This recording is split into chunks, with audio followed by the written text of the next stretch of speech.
Hello, Corinne. Welcome. Hi. Hi, hi, hi. Morning, Arne. How are How are you? you? It's a fine day today. Very good here. So, yes, having some interesting times, trying to figure out these new rules of origin under the Trade and Cooperation Agreement. Yeah, yeah. Issues, Arne? How has it been for you? I've been the phone's been ringing all the time about rules of origin and people finding out that these are happening in trade agreements and people are realizing they need to meet them. And there's lots of haha about these rules of origin, like they're new, like we never heard of them before. That's what I hear. I hear people going, "What are these? How does that happen?" What do Yes, you experience?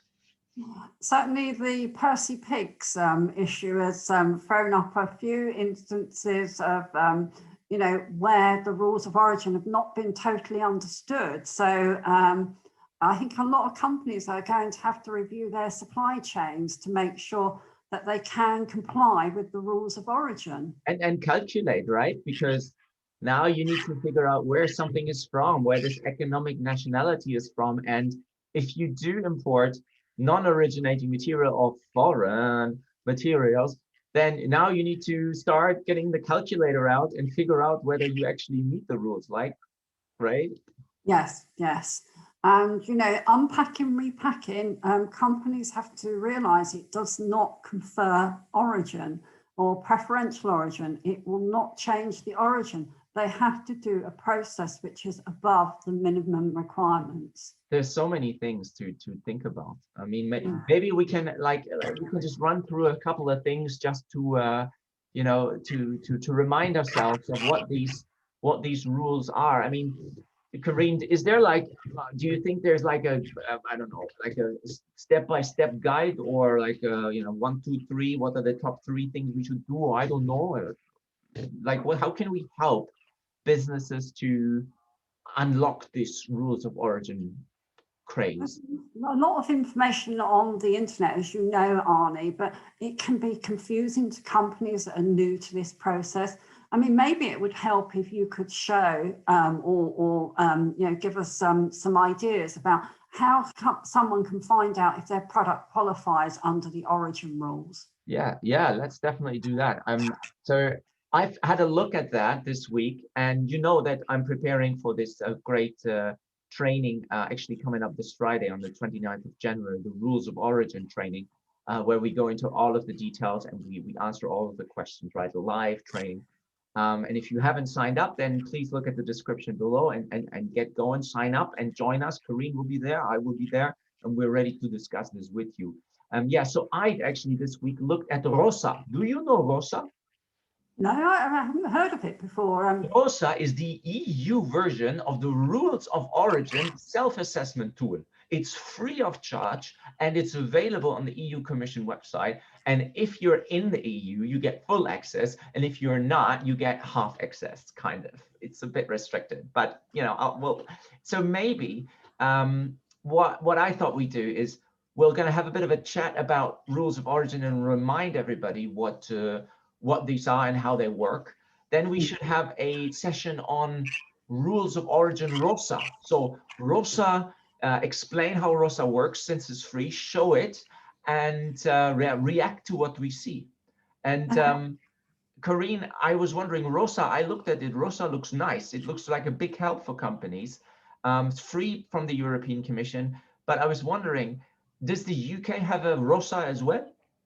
Yes, it does. And it is an extremely good tool. It's on the gov.uk website. And it's the web address is check duties customs export. But even though it refers to export, there is also information in there about importing from the EU. And it is an extremely valuable website. So we'll be looking at it later, and it's certainly worth companies getting familiar with this website. Awesome. Awesome. So let's do this. We'll do three parts of this.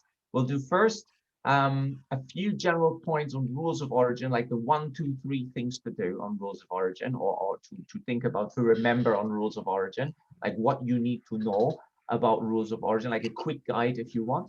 Then in the second part, We are going to do ROSA. We are going to analyze what ROSA is, how it works, and how it helps you figure out what rules of origin apply. And then we're going to do the UK version in the third video, and that's all over to you. Is that fine? Yeah, that's great, Arne. I'm sure everyone's going to appreciate this. Okay, good. Well, I'm ready for your questions then on rules of origin. Let's start with part one. Rules of origin, why do we need them?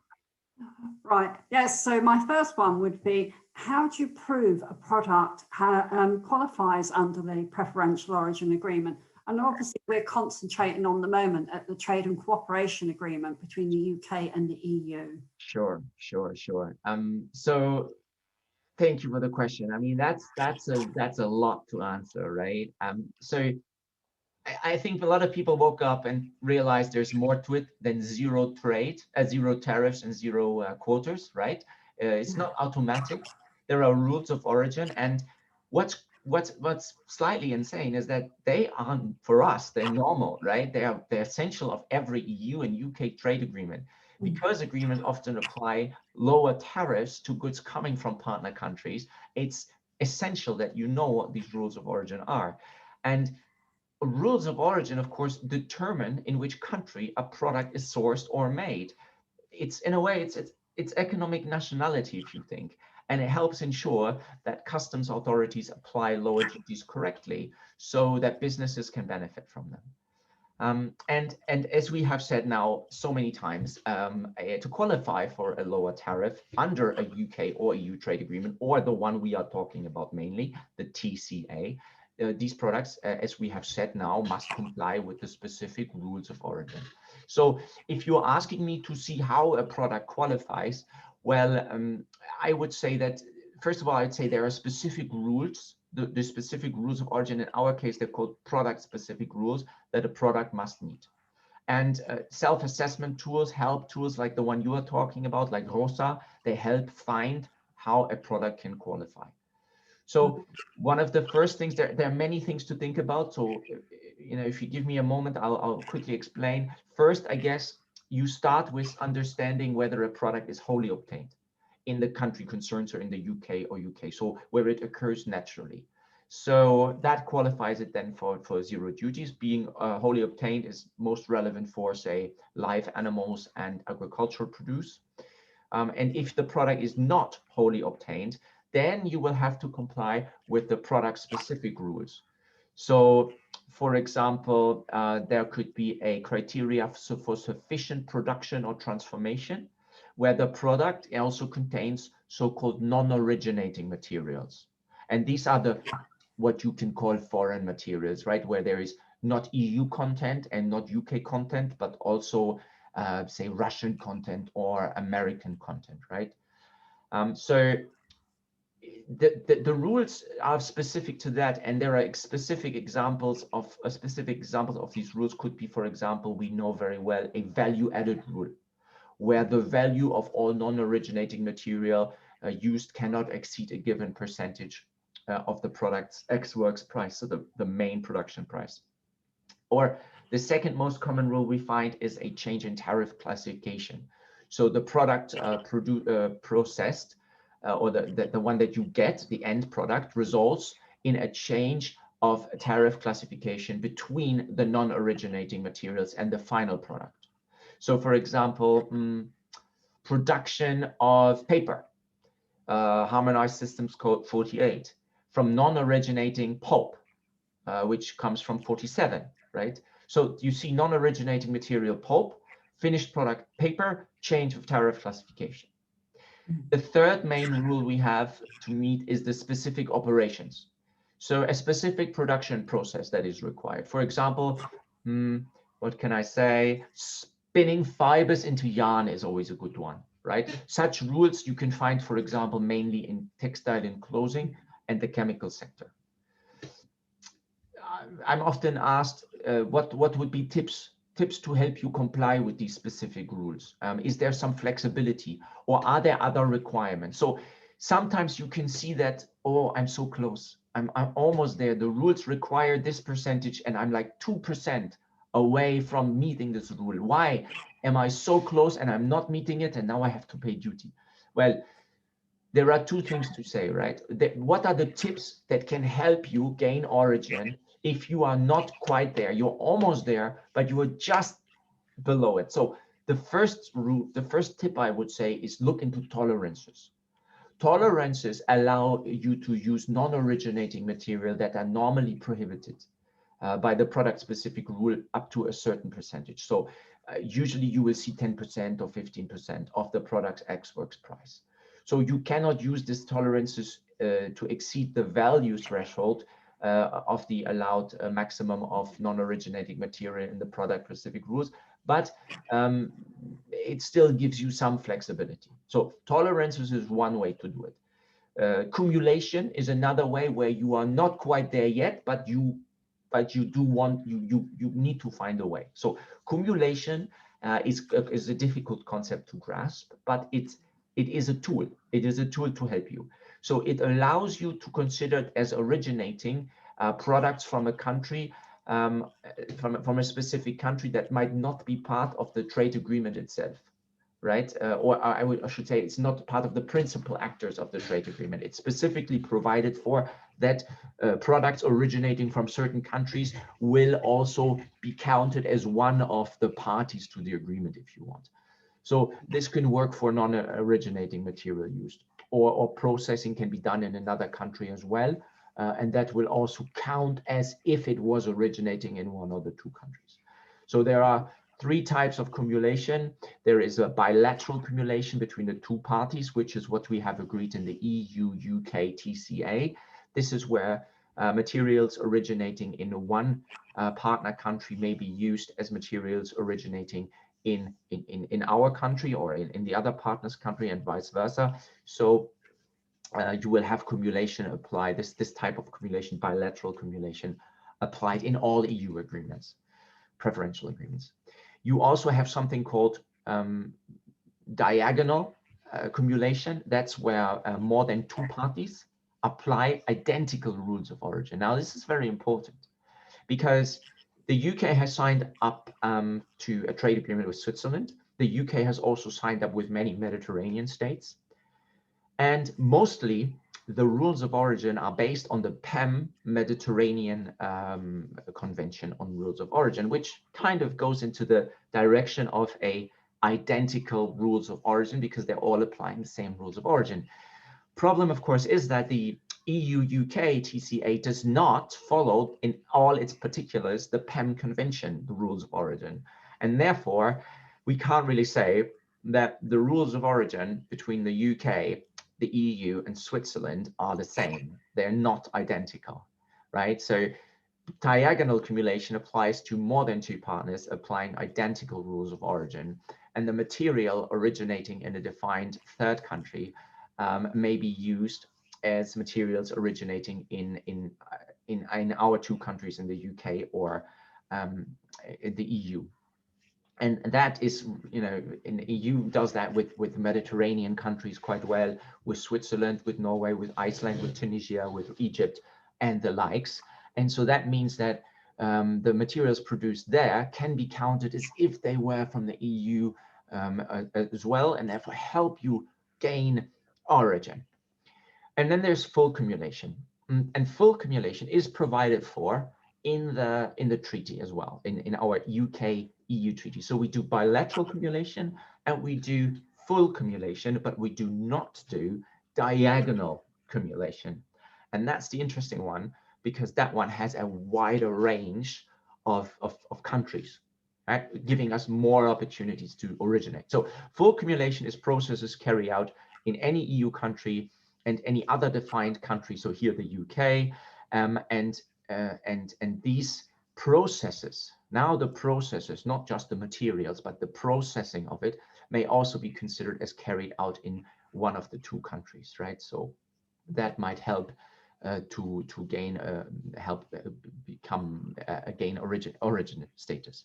There are also, so these are the 2 points, tolerances and cumulations that assist a country in gaining origin. There are also derogations that apply. And then, of course, there are other requirements that need to be met. Now, I'm always having Mike Bing in my head, who always says, remember, It's list rules are just the tip of the iceberg, Arne, and don't forget that there are other rules, right? So I'm not going to go through them, but you mentioned them, Corinne, the minimal processing, minimal operations, right? Sufficient working and processing, that you must specify that the working or processing done in one country goes beyond the minimal operation required. So, which is why when we have a case from, say, France to the UK to Northern Ireland, right, where Northern Ireland is treated like an EU member state for the purposes of the agreement's application of the withdrawal agreement and the protocol, where you then need to meet the rules of origin under the agreement, under the TCA agreement. When you go from, say, Liverpool to Belfast, you need to meet the TCA rules of origin again. And if you had opened the box, right, if you had done something to the box you imported from France, maybe repackaged it, then, or cut it, or assembled it, or mixed it in a simple way, then you know very well you have broken another rule, which is the direct transport rule. And at the same time, you have done not enough processing to qualify under the TCA. So in that way, and that's a common procedure in the UK, because we are importing from France, we can get it zero duty if we meet the rules of origin into Liverpool, but then we're breaking the direct transport chain. So when we go to then Belfast, we now need to meet the rules of origin under the agreement again, and we are only doing something so minimal that it wouldn't qualify as sufficient working or processing, and therefore we have broken the direct transport rule. So we can't really claim preferential duty anymore when we are in Belfast, but we then need to assess it once again, and then we might fail.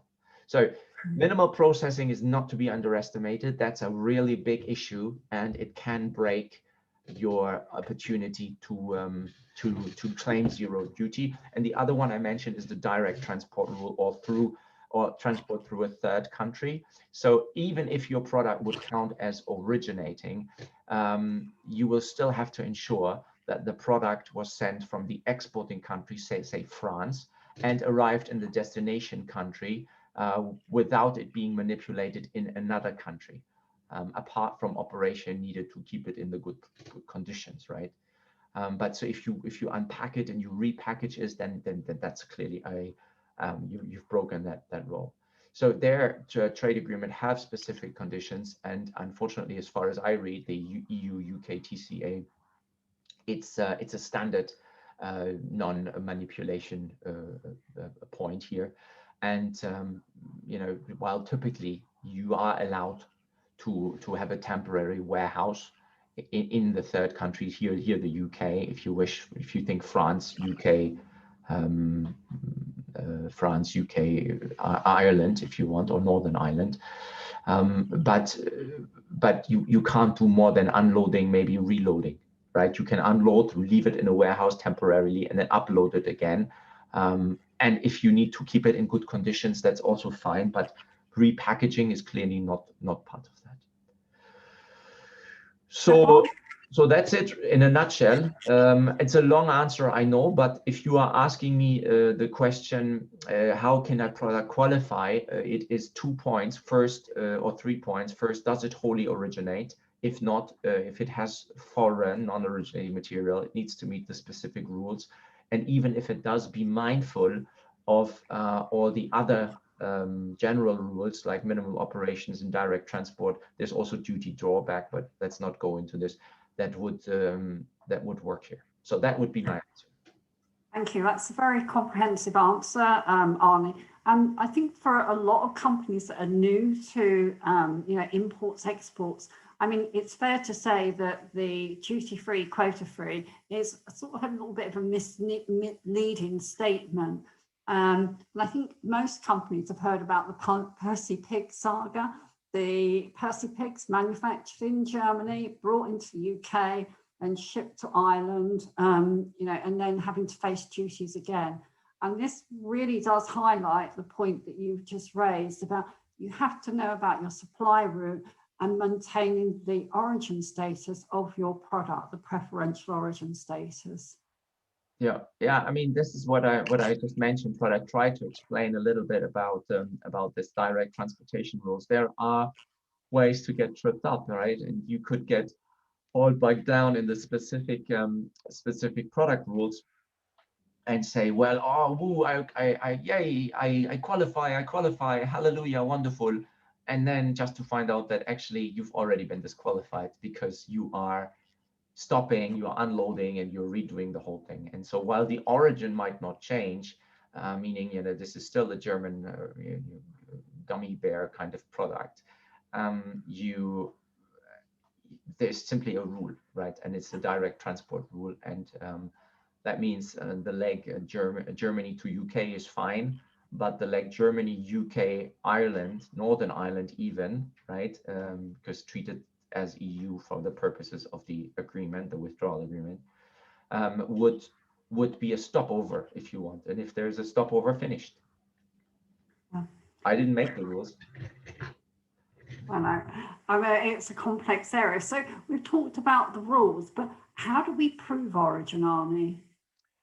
Yeah, so once we've got the rules sorted and we are very confident that we've not missed anything, we now have to prove it, right? So each trade agreement sets out the specific rules on the origin procedures, right? And so does ours, the EU-UK FTCA, the rules to product procedures, meaning how do you now go about proving to the authorities and maybe your customers and maybe whoever that you're actually that's actually true what you have calculated, right?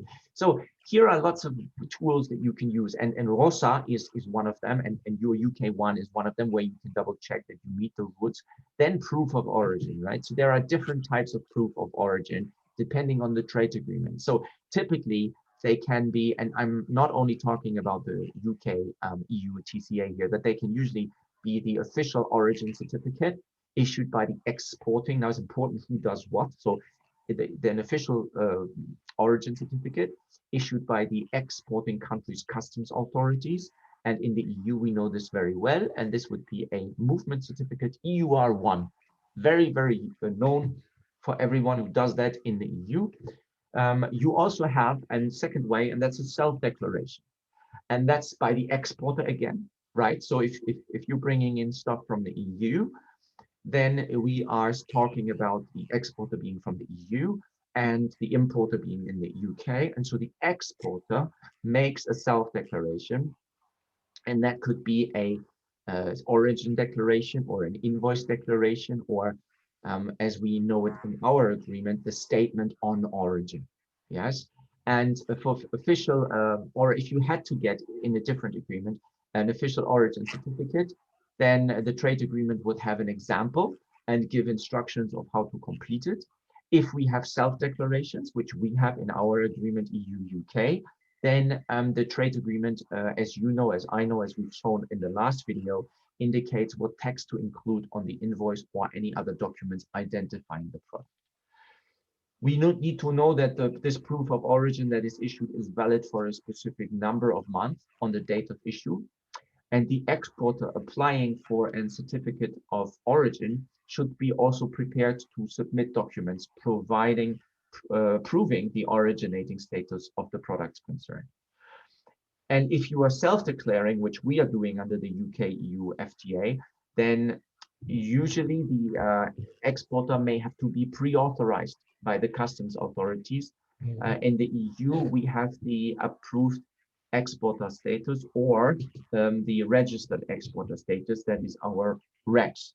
Now, how is it in the UK actually regarding the statement on origin and all of that? With the UK side, although companies on other trade agreements have used the approved exporter status to put a statement of origin on the invoice, under the TCA agreement, it is agreed that the EORI number of the exporting company will be used as the authorization number. So it's completely different, the authorization that's required, or the authorization or the required on the TCA agreement. So they don't need to seek approved exporter status, they can just use their EORI number. Now, didn't I hear that there's some, so in the EU we've got a bit of flexibility introduced on the 1st of from I think it was the 1st of January or very late in the last year. So you know that statements of origin are not only part of the story, right? So we need to have those backed up by supplier declarations. We have 4 in the EU, and they are enshrined in European law, in the annexes of the Union Customs Code. And these are the normal supplier declaration for products with preferential origin status.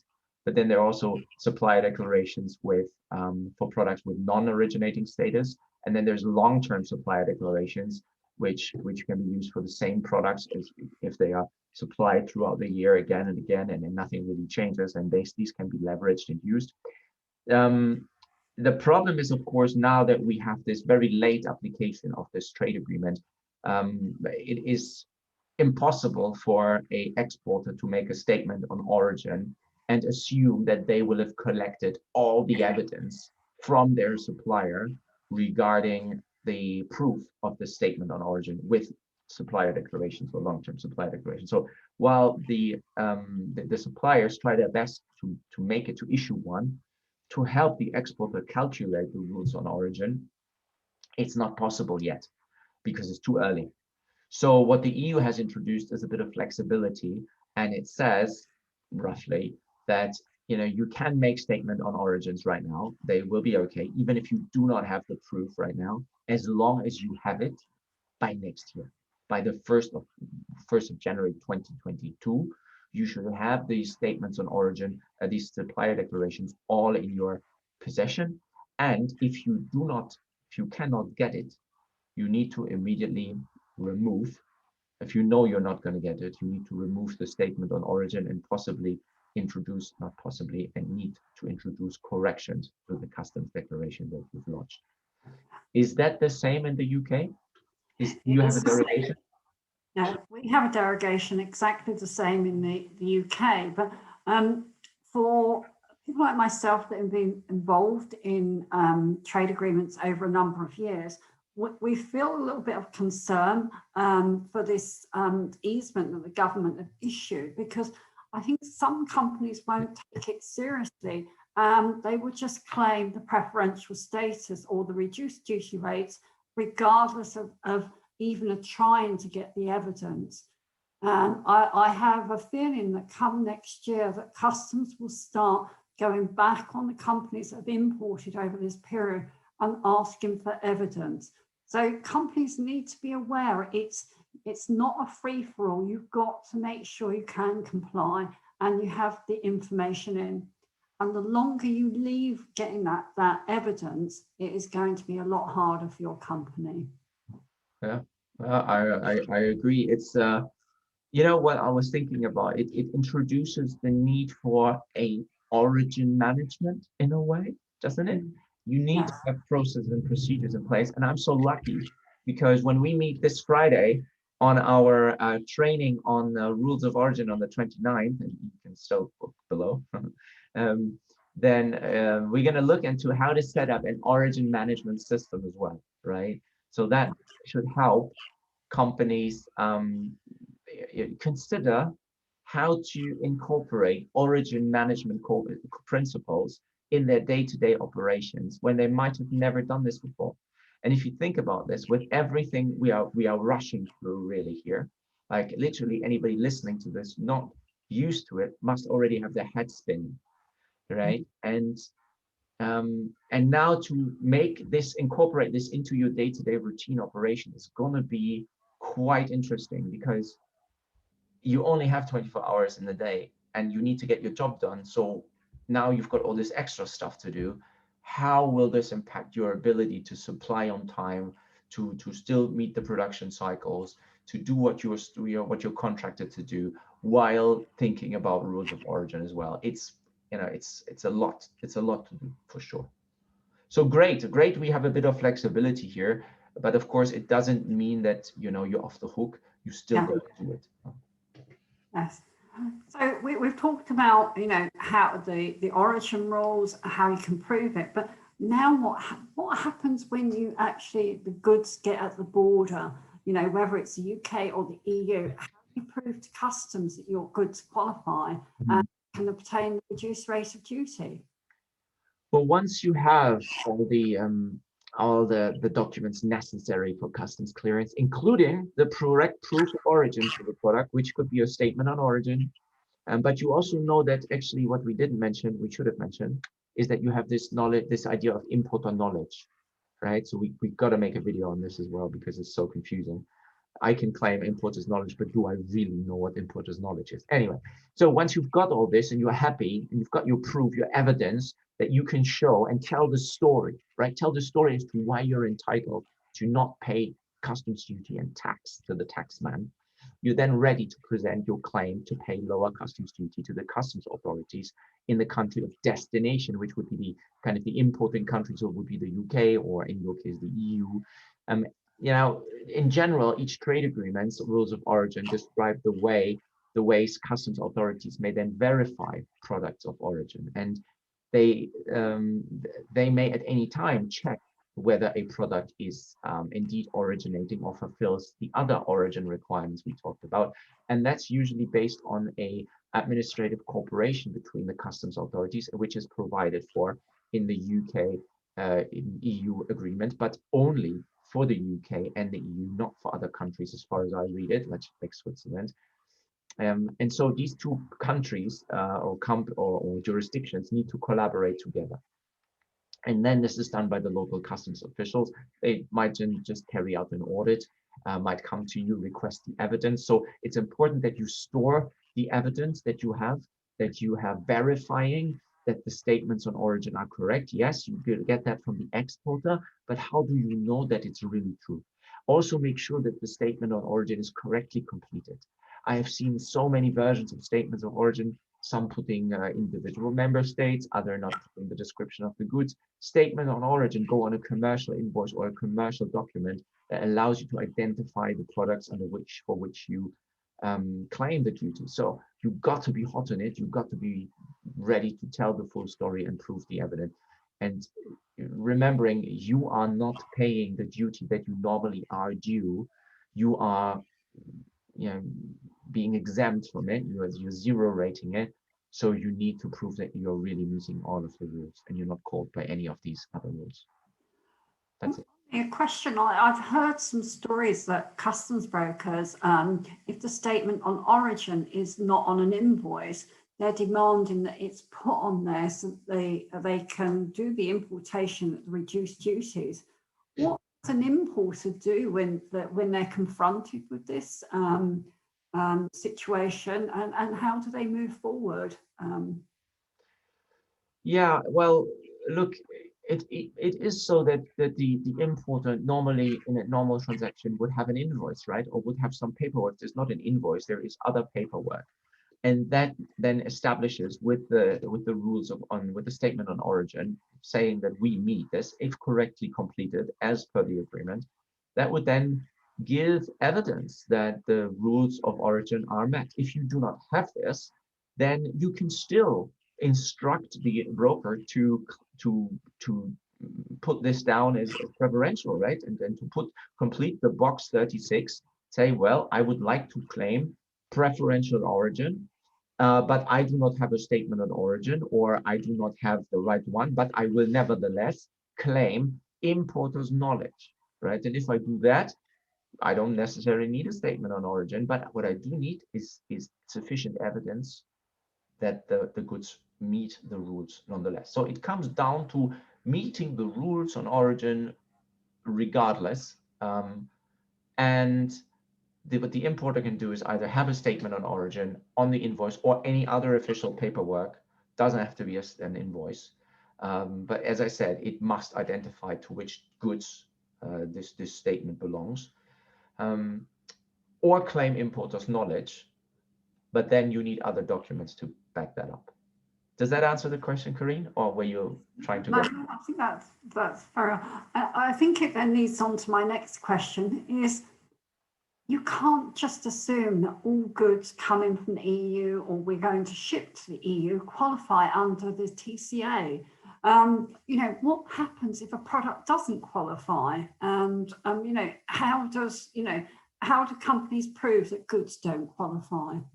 Yeah, it's a good question. And if the product does not qualify, then really what you need to think about are two things, right? So if you stop here, if you say, well, I tried and unfortunately I'm not getting there, it's not possible, I don't meet these rules, or I'm breaking the rules somehow.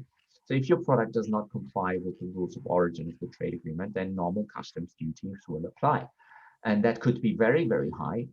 For example, for the agri-food sector, beef, lamb, processed meats, up to 50% in some cases, right? This is ridiculous. Think about it. If your meat tenderloin costs €5, and tomorrow 50% plus will be €7.50 or £1.50. Who will pay that, right? So in the end, this is a situation that will result in higher prices for the consumer, and that will also do economic damage to many businesses, because out of the sudden, compared with their European products, the British products will be much more expensive than their European products. So if you go into a supermarket, for example, all the UK products will have a higher uptake because of the duty than any of the products in the EU. So which one are you going to buy, right? So in more technical terms, it means that for countries that are members of the WTO, which the UK is, then we would revert to most favored nation rates, these famous MFN duty rates. And as I said, even those can be up to 50%. For some processed fish, it was 25%. For some textiles and shoes, it was 10 to 15 to 17%. All these rates will now apply and inflate the price of the product at the consumer end. And you see stories in the news about wine, for example, now before costing 13, now costing 15 in the future. That makes a very big difference. And again, that's why it's so important that we don't ignore the rules of origin, but that we become expert in them, and that we learn also the ways to get around it. And my tip would be, if you're not meeting the rules of origin, don't despair yet. Look into tolerances, look into cumulation, right? And see if there is any way, if that can help. And if that doesn't help, then more drastic measures need to be taken. If you are really keen on getting originating status, you might need to look at your supply chain again, and then we can play with things like, do you really need to unpack in the UK, or do something in the UK, or can you just move it through, so to meet the direct transport rule, or other things that we can play. But there we're getting much more sophisticated. Like, this is more of customs planning. So to summarize, we have to pay duty if we don't meet the rules of origin. That is really not a good idea. So look into tolerances, look into cumulation, and if that doesn't work, call Corinne, because then Corinne can only help, is what I would say. Well, Arne, I think that's a great overview of what we've discussed on the rules of origin, and also if products don't qualify. I think we don't want to give too much away, because I think you've got a training course coming up. Yes. So in this training course, we are going to go deeper into all of these issues, right? We're going to take more time. We're going to discuss each of these 3 steps that I was mentioning. This is just to give a little flavor of what we are about to cover, where we will take the time, where we will give case studies, where we will stop. And for each of these products, we will give quite detailed analysis of what this all means, so that you really get it, right? That's the objective, that you can put this into operation with a full slide pack, full explanation, and all of the questions answered. So I can't wait. This Friday. Woo! Okay, Arne, so thank you very much. Sure, my pleasure. I think you want to remind some of the viewers about what other webinars we're going to do. So on the ROSA. Yeah, so up next, right, we're going to meet again in a moment. We're probably going to take a breath. And then we're going to record the second video, which is going to be on ROSA. And that's going to be on the EU Rules of Origin Self-Assessment Tool. We're actually going to share a screen, and we're going to show how ROSA works, so that everybody who needs to know about rules of origin can actually leverage this right away. And I'll even show you a trick how to, don't tell anyone, work around the UK restriction. and it's a legal way. So don't worry, no problem. Okay, so that's what we're going to do next. And then in the third webinar, what are we going to do, Corinne? We're going to look at the Gov UK site, the equivalent of ROSA, to show companies what they can use in the UK. Wonderful. Well, look, thank you so much, Corinne, for this insightful first presentation. I'm already talked a lot. I'm all talked out. So I can't wait to meet you again for ROSA. Woohoo! See you soon. All right, thanks.